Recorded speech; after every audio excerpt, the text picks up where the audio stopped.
Hello everyone, welcome back to our YouTube channel. Today we are in beautiful Ahangama. Come along with us and let's explore Ahangama.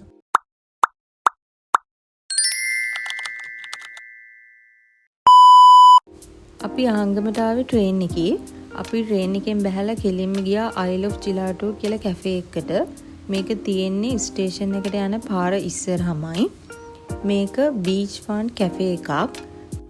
මෙතන තියෙනවා ice cream flavours කීපයක්ම. ඒ වගේම ඒගොල්ලෝ flavours 3ක් දෙනවා try කරලා බලලා අපිට කැමති එකක් ගන්න. අපි ගත්තා Oreo biscuit අයිස්ක්‍රීම් එකකුයි අයිස් ලාටි එකකුයි. මේ ප්ලේස් එක මාරම ලස්සනයි. මොකද කිව්වා වගේ මේක තියෙන්නේ බීච් එක ඉස්සරහමයි. ඒ වගේම යාළගේ ඉන්ටීරියර් එකත් හරිම ලස්සනයි. calm and aesthetic vibe එකක් තමයි තියෙන්නේ.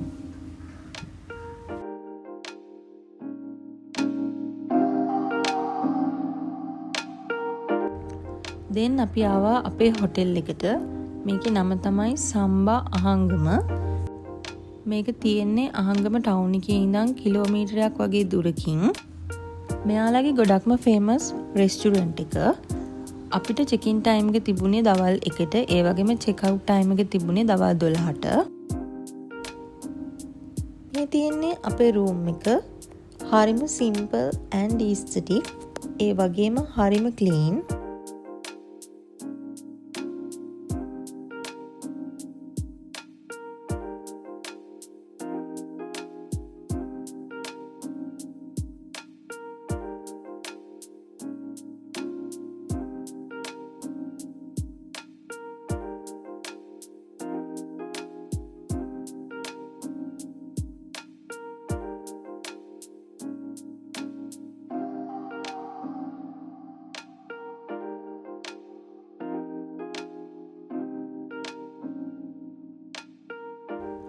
අපි පොඩි රෙස්ට් එකක් අරගෙන ලෑස්ති වෙලා එළියට බැස්සා පොඩ්ඩක් ඇවිදලා අපේ ඩිනර් එක ගන්න. අහංගම ගොඩක් ෆේමස් රෙස්ටුරන්ට් ඇන්ඩ් කැෆේස් ඔක්කොම වගේ තියෙන්නේ ටවුන් එකේමයි.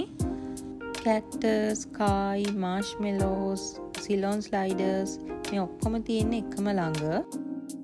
අපි සිලෙක්ට් කරගත්තේ ක්‍රස්ට් අහංගම. මෙතන ගොඩක්ම ෆේමස් පීසා වලට. මෙතන ඕගොල්ලෝ හවස 6න් පස්සේ යනවා නම් අනිවාර්යයෙන්ම රිසර්වේෂන් එකක් දාලා යන්න. අපි යන වෙලාවේ නම් ලොකුවට ක්‍රවුඩ් එක හිටියේ නැහැ. මේ ප්ලේස් එක මාරම ලස්සනයි. කෙලිම බීච් එක ඉස්සරහමයි තියෙන්නේ. ඔයාලට මෙතන ඉඳන් සන්සෙට් එකත් බලන්න පුළුවන්. හැබැයි අපි යන දවසේ නම් ලොකු සන්සෙට් එකක් තිබුණේ නැහැ.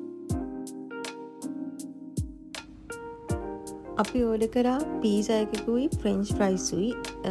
මේකේ පෝෂන් එක ගත්තොත් දෙන්නෙක්ට හොඳටම ඇති. අපිට නම් වැඩිත් වුණා.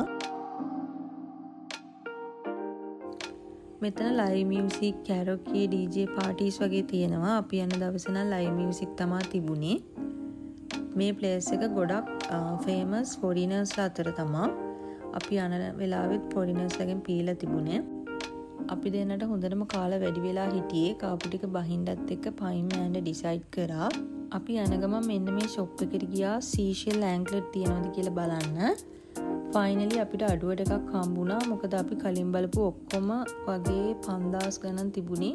මේක අපි 1500ට තමයි ගත්තේ. Then we back to our place.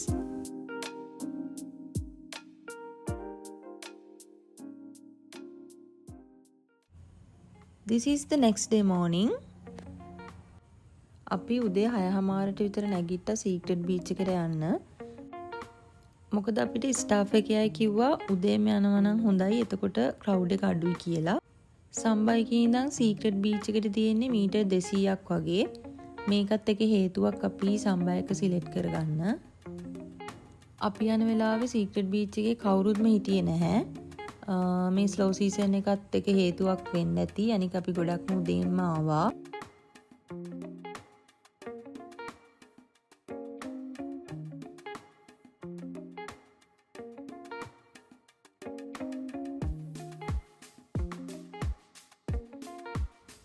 අපි පැය භාගයක් විතර මුහුදේ නෑවා. නාලා අපි දෙන්න ගියා අපේ ප්ලේස් එකට ආය. ඊට පස්සේ අපි යන්න අපේ බඩු ටිකත් රෙඩි කරගෙන පල්ලෙහාට ගියා අපේ බ්‍රෙක්ෆාස්ට් එක ගන්න.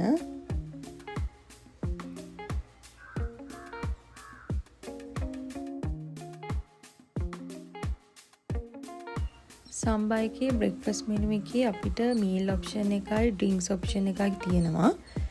මීල් ඔප්ෂන් එකේ අපිට western style and Sri Lankan style කියන දෙකෙන් අපිට කැමති එකක් එක්කෙනෙක්ට සිලෙක්ට් කරගන්න පුළුවන්. ඩ්‍රින්ක්ස් වලට අපි දෙන්නම සිලෙක්ට් කරගත්තේ අයිස් ලාටි. අපි බ්‍රෙක්ෆාස්ට් එක රෙඩි වෙනකන් අපි දෙන්න අයිස් ලාටි එක එන්ජොයි කරා. This is our breakfast. මම ඕඩර් කරා වෙස්ටර්න් ස්ටයිල් මීල් එකක්. මෙයා ඕඩර් කරා ශ්‍රී ලංකන් ස්ටයිල්. පෙනුම වගේම කෑම ඔක්කොම හරිම රසට තිබුණා. අපි සම්බා එක බුක් කරේ බෙඩ් ඇන්ඩ් බ්‍රෙක්ෆාස්ට් බේසිස් නිසා බ්‍රෙක්ෆාස්ට් එක ෆ්‍රී තමා හම්බුනේ. අපි දෙන්නටම මෙතන one night එකකට උනේ 15,000. අපි මෙතන හොයාගත්ත Instagram එකකින් ඒ වගේම ගොඩක් දවස් ඉඳලා මේ place එක අපි save කරගෙන හිටියා යන්න බලාගෙන. ඉතින් අපි එක්ස්පෙක්ට් කරාටත් වඩා මේ ප්ලේස් එක ගොඩක් හොඳට තිබුණා. ඒ වගේම බීච් එකටත් ළඟයි සහ ස්ටාෆ් එකත් හරිම ෆ්‍රෙන්ඩ්ලි. ඔයාලා අහංගම එනවා නම් I highly recommend this place. And that's a wrap on our Ahangama vlog. Don't forget to subscribe our channel for more travel videos like this. See you in the next one. Bye.